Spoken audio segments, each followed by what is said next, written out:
My drive is pretty much the win. It always pushes you. You know your limits, but you never listen to them sometimes. You just want to keep improving. And sometimes it's not going to go your way, but you always think about the next time, you know? Ultimately, every time you get in the car, as long as you're thinking about how you can get better, how you can improve, that's kind of what the drive is.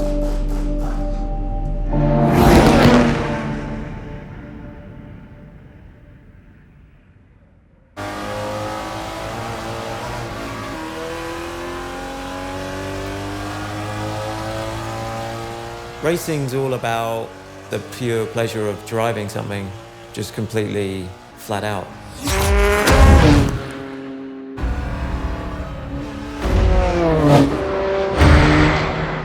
You're doing, I suppose, top speeds plus 320 kilometers an hour. But yeah, at the time, nothing's a rush, I suppose. It's kind of hard to describe. It's, you feel like you're part of it. You're part of the car. You know, you're telling it what to do, and it's telling you what it wants and what it doesn't want. You know, it's kind of, because you're strapped into it, you know, you feel everything. You know, the tires, the chassis, the engine, you know. The gearbox is telling you loads of little things. I think the moment you start rushing and panicking is when you're missing all the little details that you should have been picking up, and then that's when you can make a mistake, and yeah, it can be great disappointment. And I used to be bad at carrying that for a long time, like, if it didn't go right, you know, it didn't go my way, but I don't like to dwell on the negatives these days, you know. I don't know, I like just to come home and kind of switch off, go and ride my bike, clear my mind, and just need that kind of, that split.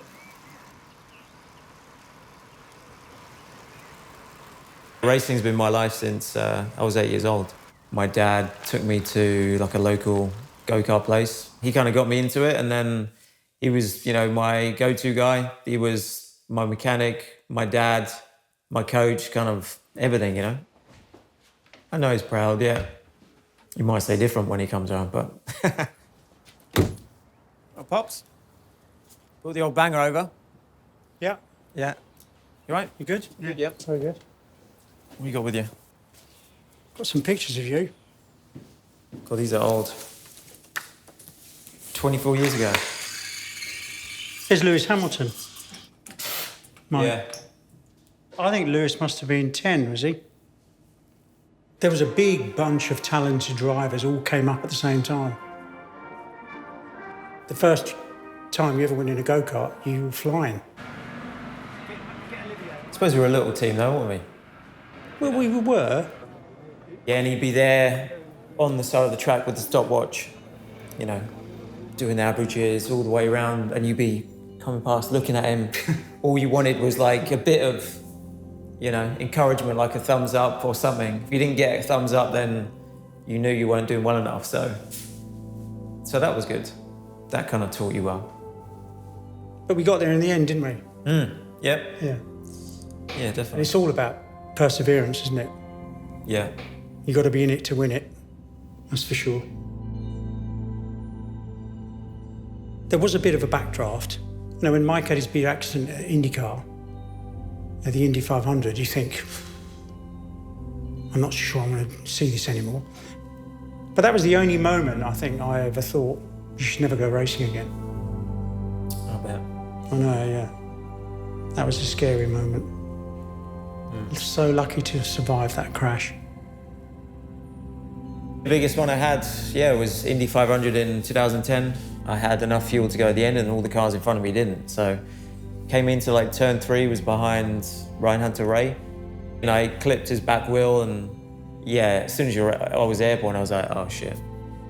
Then it's kind of down to the the gods, I suppose, of how you're going to be coming out of that one. But still here now talking about it. So, yeah, it's kind of, I don't know. But then the next day I was already asking the doctor when I can get back in a car. So I never doubted really the ability to get back behind the wheel.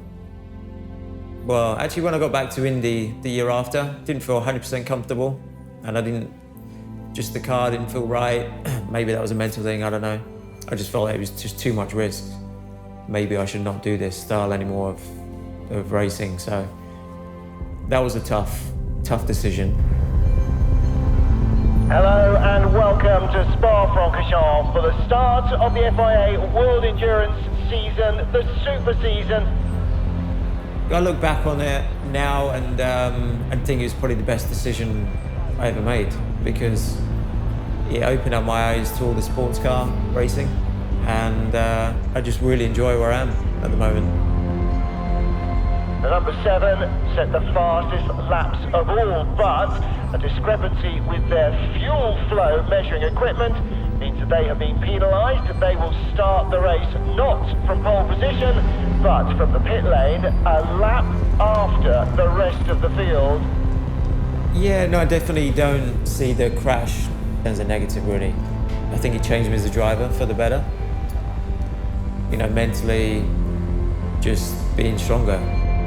Red lights are on as they charge to the line. We are green for the start of the Total 6 Hours of Spa-Francorchamps. Mike Conway starts to make his preparations. Car won't be rolled out of the garage until pretty much the leaders are coming towards the end of the first racing lap.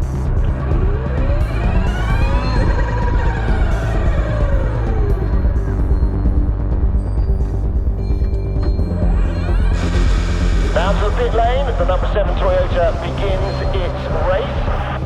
It is going to be a little bit like a kind of hyper video game.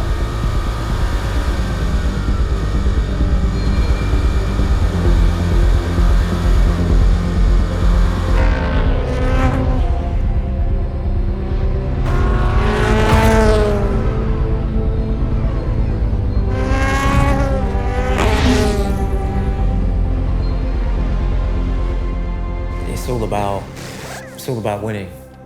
But when you're racing for, Toyota and it's a two-car effort, you can't be just totally single-minded and just out for yourself. You know, you've got to be thinking about the big picture. I would have loved to come away for the weekend with the story that we came from a lap down and won the race. Would have been amazing. I'd have been, on cloud 9 since then.